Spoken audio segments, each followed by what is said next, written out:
Je suis d'accord. C'était pas prévu comme ça. 10 minutes, ça se transformait en date. J'ai demandé si on allait avoir la fin.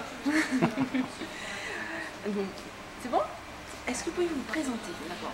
Alors, je suis David Bouchillon, professeur d'histoire-géographie dans un collège de la Gironde, Sud-Gironde, à Salles. Et je suis professeur d'histoire-géographie. Je pratique la classe inversée depuis 2 ans.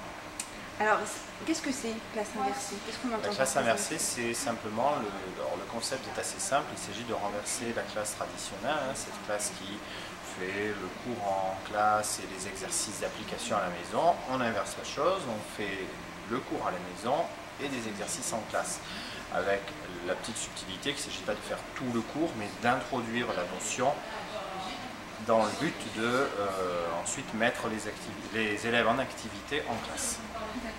Comment vous avez eu l'idée de mettre en place cette pédagogie dans votre classe? À l'origine, c'est le petit réseau d'enseignants innovants que je connais.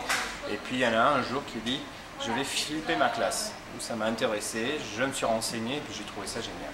D'accord. Pourquoi? Pourquoi? Parce que, comme j'espère en tout cas la plupart des enseignants, j'ai constaté à une époque que les élèves étaient extrêmement passifs en classe. Et ça, j'en pouvais plus, donc je me suis dit, il faut les rendre acteurs, il faut les rendre actifs. Et donc, faire en sorte qu'en classe, ils soient mis en activité. D'où la nécessité de basculer la partie un peu magistrale avant, comme ça permet de les imprégner, et ensuite d'appliquer ce qui a été vu un petit peu à travers la vidéo, de l'appliquer à travers des activités en classe. Est-ce que vous pensez que c'est à la portée de n'importe quel enseignant? Je pense, oui. La révolution, elle est mentale. C'est dans la tête que ça se passe. C'est un changement de pratique. Ça ne nécessite pas une maîtrise d'éthique considérable. C'est surtout un changement dans la pratique. Et donc c'est purement conceptuel. C'est dans la tête que ça se passe. Est-ce que vous pensez que ça peut s'adapter à toutes les matières?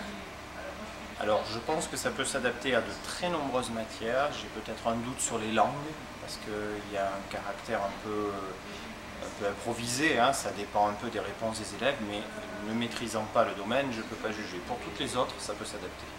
Matières scientifiques aussi? Ah, complètement, au contraire, c'est même venu des matières scientifiques. Il y a de très nombreux exemples au Canada, plus exactement au Québec, de collègues de physique qui pratiquent ainsi, et ma collègue Sophie Ariès, qui sera là avec moi à Mourinx, pratique en SVT.